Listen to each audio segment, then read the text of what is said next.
What's up, everyone? This is Saiyan Select 91 back once again for some more Let's Play No More Heroes 2 Desperate Struggle. In the last part, we took care of our first assassin named Skelter Helter, the brother of Helter Skelter. Yeah, a bit weird with the naming. I can show you off screen that I did a lot of grinding so we can get some extra stuff from not only Naomi, but also from Airport 51. And also get a jump start on our training at Ryan's gym. We'll go to Naomi's lab first, considering after like 2 visits in the entire game, you won't ever come back here. It really puts forth the question of why the hell they even bother to put her in here, besides the fact that she's got a huge rack. And here is the Camilla Mark III, which is basically the Tsubaki Mark III. And if you hold 2 during the battle, you can switch game katanas. I will show what they do during normal fights with just regular guys in the levels, but not during the bosses. But it's safe to say that Tsubaki Mark III has not really changed all that much. Though I'm pretty sure she took out the upgrades that I bought for it, including the one with infinite battery, because otherwise the game would be fucking broken. And like I said before in the first part, the clothing line in No More Heroes 2 is in my opinion not nearly as good as the first game, although you can still get Travis's old clothes, which is probably what a lot of people are going to be buying for him anyway. So we'll start out by getting all of his old clothes. And also, whatever you buy, you're stuck with until you go back to the motel and change it, or if you buy something else afterwards. Bit of a flawed system, if you ask me. I'll take it. Nah, I'll take this. As you can see, it really didn't put that much of a dent into my money.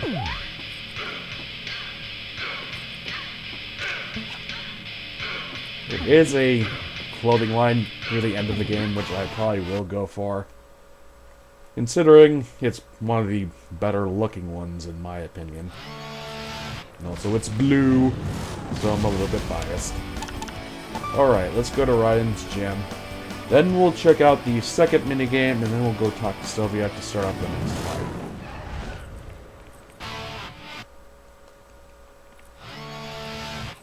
And Ryan's gym is nowhere near the same thing as Thunder Ryu's gym.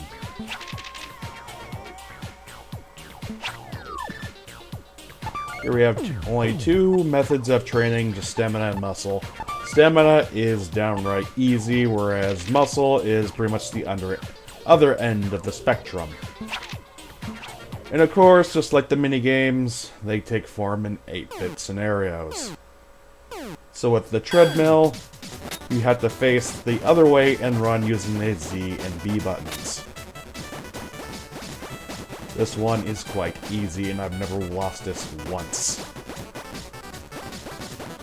As it goes up in levels, and as you can see by the number of stars, by the time it hits the 7th star, it's not all that different, besides the fact that he pushes the button a few more times than usual. The first time around, he'll barely touch the damn thing.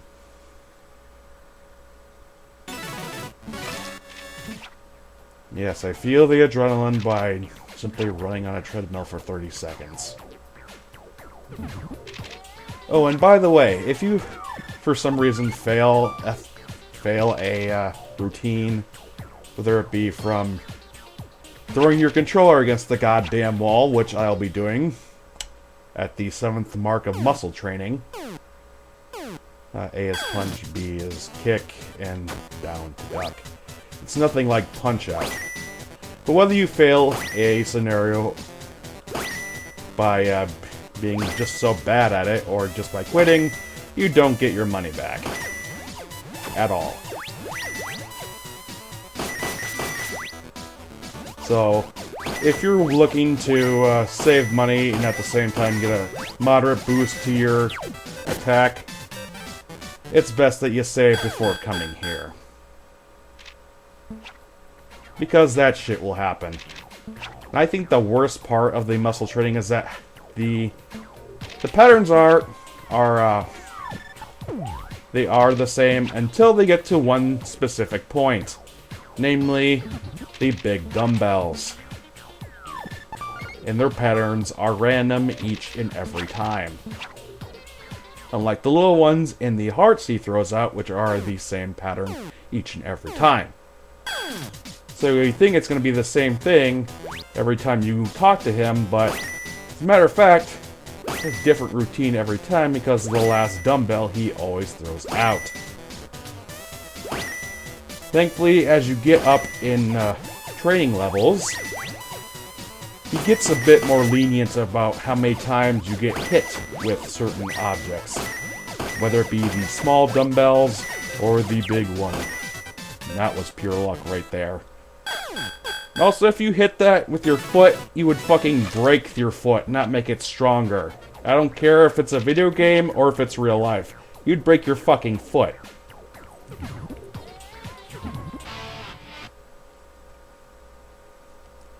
With that tangent out of the way, I'm sorry. Just that segment roused the ever-loving hell out of me. Let's look at the second minigame, Lay the Pipe.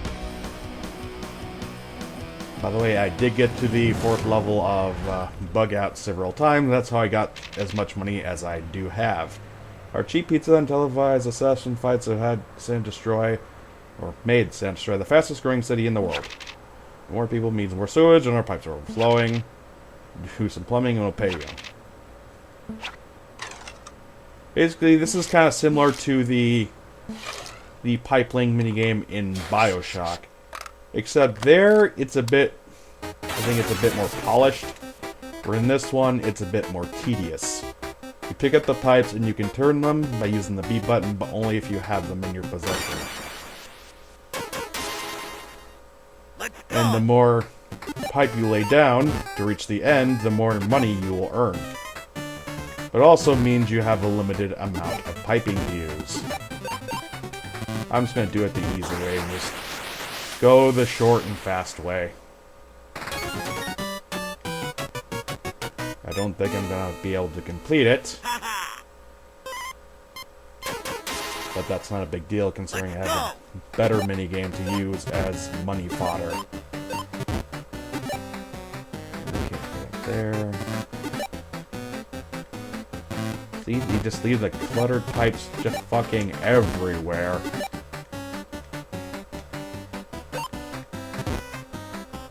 And also, the placement of the pipes can be a little bit arduous considering you have to be in a certain spot in order to drop the damn things.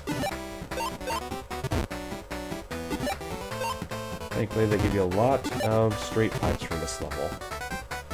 And you gotta use them whenever you can. That one over there just for now.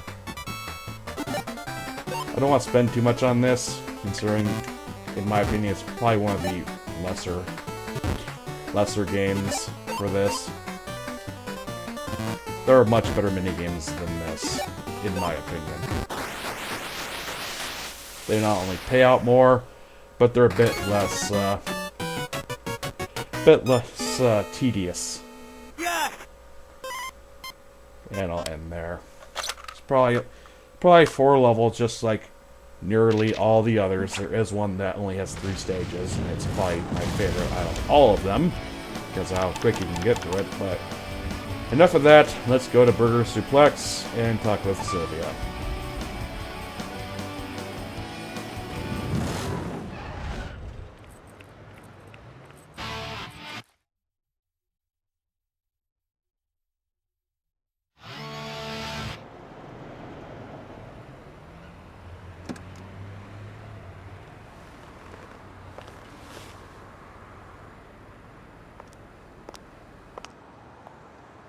You mean your best friend? The shopkeeper? Sylvia, I want to make a deal. I'll conquer the rankings, fight whoever it takes. And in return, You find me the assholes who killed Bishop. Calm down. You shouldn't make this personal. It is the quickest way to lose a battle. This isn't a battle anymore. It's a motherfucking war. Fine. It makes no difference, really. The mastermind behind Bishop's death is the owner of Pizza Bat. This building? Most of this city? He is the head of the corporation that runs it all. Jasper Bat Jr.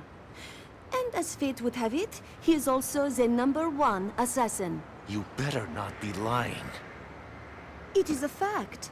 The object of your revenge is waiting at the top of the ranks. Wonderfully convenient, don't you think? Sure is.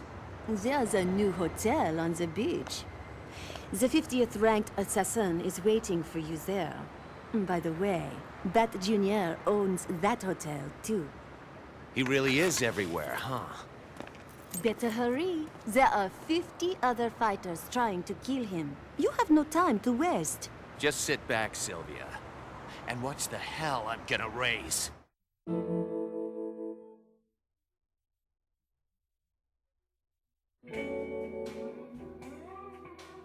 He was the leader of a religious cult. Taking advantage of people's sorrows, he used his music to lure followers. He spoke of a grand faith, but his words were hollow. It was all to satisfy his own goal. He'd only found success because of strong financial support from the new mafia, who used his pulpit to gain support for their own agenda. Many believed he was just a tool of an up-and-coming gangster. But the real goal that drove him? That's a secret.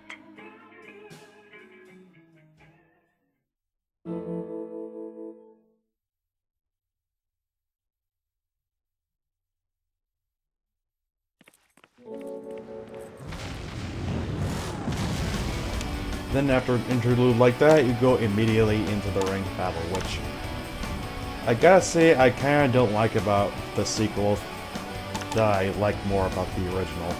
In the original, you had to work your ass off in order to get to the ranking battles, which made them feel a bit more rewarding, the fact you had to work through all that much to get a good fight with the boss. With this, you can pretty much zoom through the game, never having to go anywhere except for the yellow locations, which is kind of disappointing if you ask me. Anyway, let's go to the first area.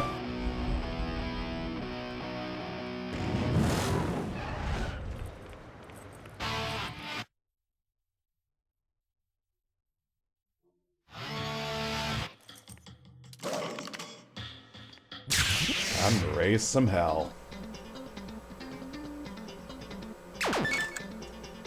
Yes, I know, shut up. Of course, you can still charge your opponent. That's always good. I know, I told them already, shut up. You can turn those off, but you can't. Up, up. You. Switch to the Camilla Mark III, or I'll just call it the Tsubaki Mark III, because it's the same damn thing. Why are you giving it a new name when it's the exact same sword? Even the combo kills, even the kill animations are exactly the same, especially if you go to the left, you can see. See, it's that same wind up and that same downward slice. Why they changed it, changed the name, I don't know. For the most part, you do want to save your ecstasy mode for harder hitting opponents, namely the ones that either are bigger in stature or the ones that just take a lot to go through. But it is fun just to run right through these guys like they were nothing. And here comes a new mode for the slot machine. Instead of going Super Saiyan, you turn into a tiger with the 3 bars. And all transformations with the slot machine automatically fill the ecstasy gauge, but at the end, the ecstasy gauge will reach 0. Like so. They also run out when you run out of enemies to kill. Thankfully, there are magazines lying around that'll fill the ecstasy gauge immediately. So if you don't want to waste them, keep them around until you really, really want to use them.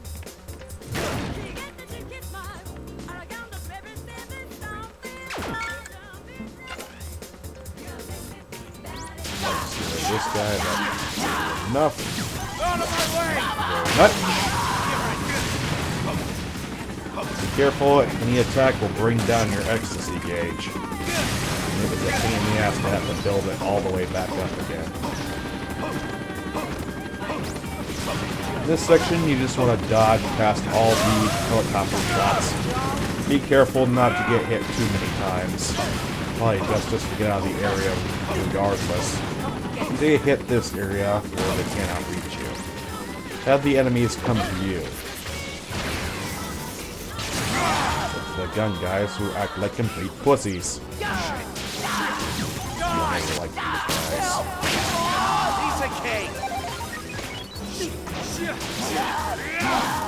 If you think that the wind-up is for all of the katanas, I've tried them all. It's not the same one. They just have the same one for the Bloodberry and the Vanilla Mark III. Tsubaki, whichever one, it doesn't matter. It's the same damn sword. Also inside, you'll find gifts. You'll find these all around in your room in the motel. Some are a bit more harder to spot than others, but if you're a completionist, they're good to pick up.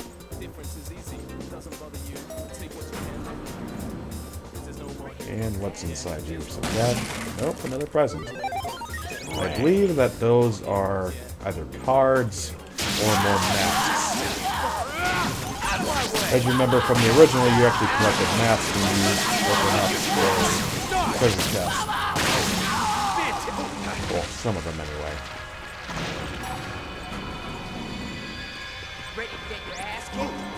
You think you're so tough, but then Santa come by and slice your face off. Or did you shut up? Bring it on!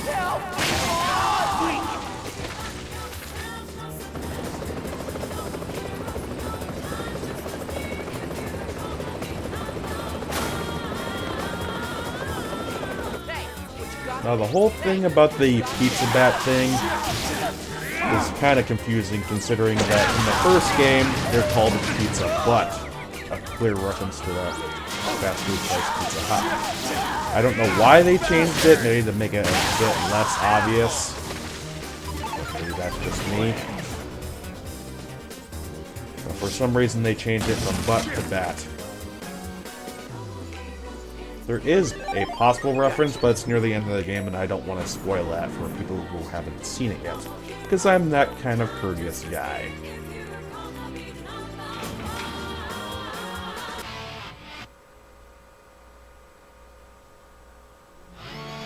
Hey, what you got there? Ready to Shouldn't be too much longer until we reach a real first fight. Kind of the same thing with Dr. Peace. A whole other area just to get to him. Sorry guys, I'm sitting right next to the fucking receiver. And also good, there's no love puff balls for me to collect in this game, which was kind of a pain in the ass having to find them all in the first. Now they got rid of the exploration and the overmap completely, so there's really no point in me map except for point and click where to go instead of having to drive there. To be honest, I kind of like driving to the location. This is not a video comparing the two games. This is just a...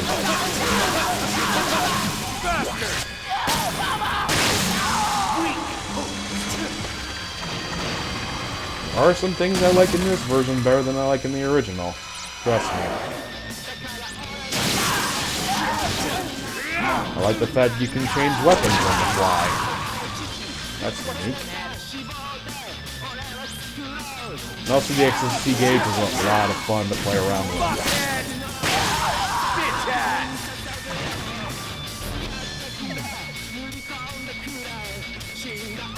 I do kind of get what they were going with the different katanas.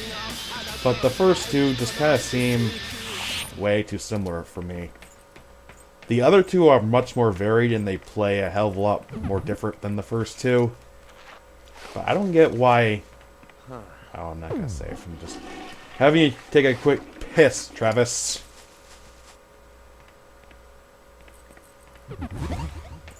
I don't think the Camilla is any stronger than the Bloodberry. That's just my opinion. I haven't really seen any evidence of it being that much stronger. Who knows?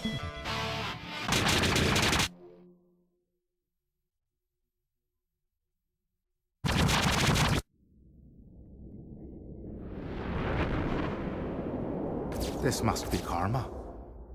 Travis touchdown. Spare me the mystic crap. I came here to fight.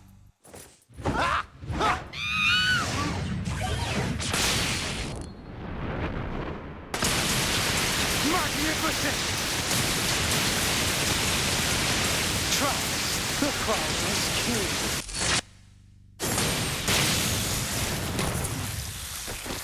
I see the rumors were true. I don't know who's talking about me, but that nickname's all right. Listen to me, your highness. These rankings mean nothing to me. Neither does my sect or the mob. My only true calling was to clash swords with you. That's why I joined this contest. I was starving for a worthy foe. Then you're in luck. Because I'm as worthy as it gets. And I've got a shit ton of anger to work out. That's what I like to hear. This is it. This is what I've been praying for. I'm weary of this gilded world. Oh, glitter, no soul. Save me from sorrow, crownless king. Thy sword and thy wrath will deliver me. You should go easy on that crazy punch. How about I just cut you a new one? We'll both do as divinity commands. Hallelujah.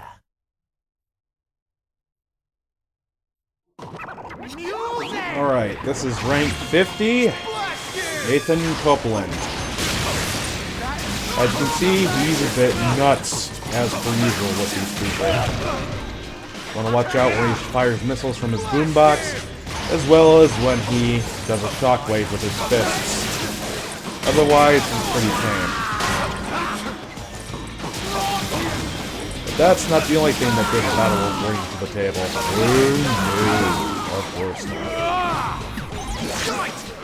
Backbreaker. I like the fact you can hit them while they're down. Sure, it makes me a little dirty, but hey, it's ranking fights.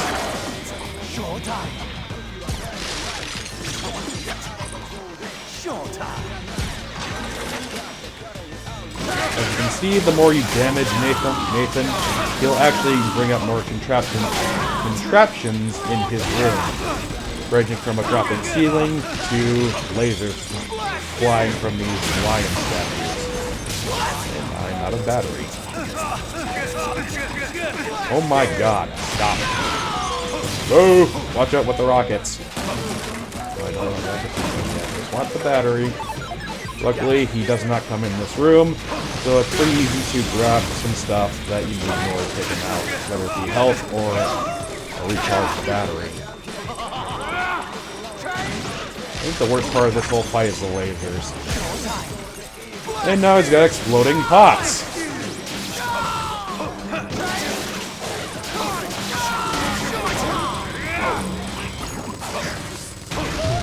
You can dodge the shockwave being created by just doing a quick roll.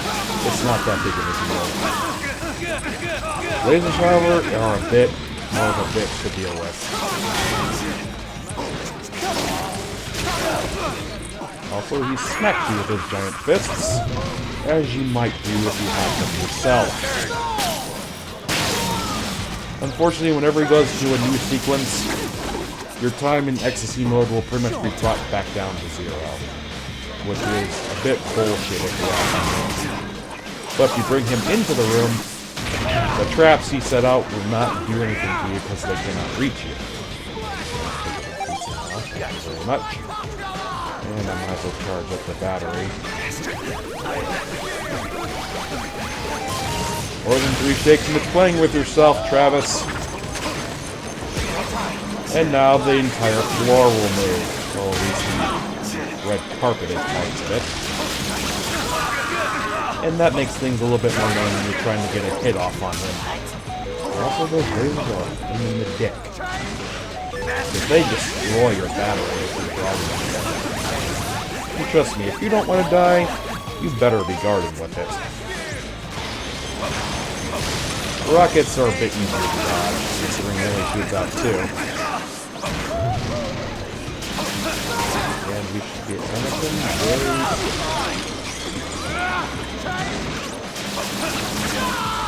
Come on, get out of here, bitch!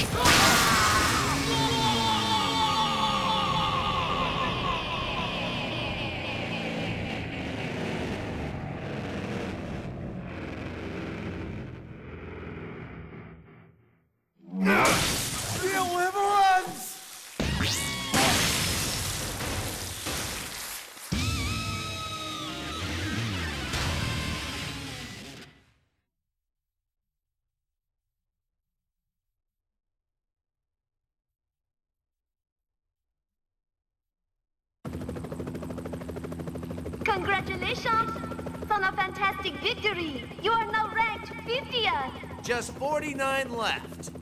This is gonna take a while. You were spectacular! Better hurry. Like you said, I don't want anybody getting to that bat bastard first. Look at you, Travis. Violence is the only way you can express yourself, no? Oh, I'm in the zone, baby. Nothing's gonna hold me back. Good. I'll arrange the next fight. It's going to blow your mind. Can't fucking wait. Of course, that every time you defeat the ranking guy, you get this screen. There's still Travis just running over their corpses and driving off in the Spiel Tiger. That's the name of his bike, by the way, in case you didn't already know. And as you saw during the ending sequence, they give you a chance to kill the assassin with a swipe of the Wii Remote. It's the same thing for all the other ones. Not the same motion, but you get the idea. I'm not going to save it just yet.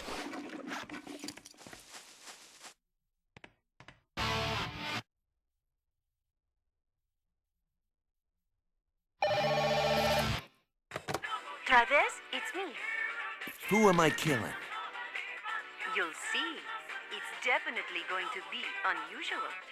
Come to my office. I have forwarded the directions to your map. I'm busy, so hurry up. Gotcha.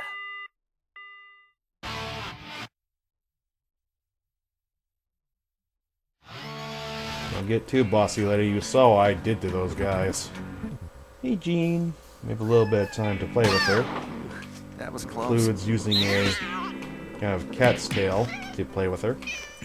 Just wave it back and forth with the control stick. The faster, the better. I think the most you can get is about 4, if you're not screwing around. The whole point of getting Jean to be as skinny as possible, which is about 10 or 11 pounds, and she weighs about 20 right now, is for a new move. It's a bit better when you have a later on katana, but it's good nonetheless. Next is jumping. You don't want her to grab onto the toy, otherwise it'll take longer for her to get back into the position. So it's better just to bring it down a little bit, so she'll jump back up for it.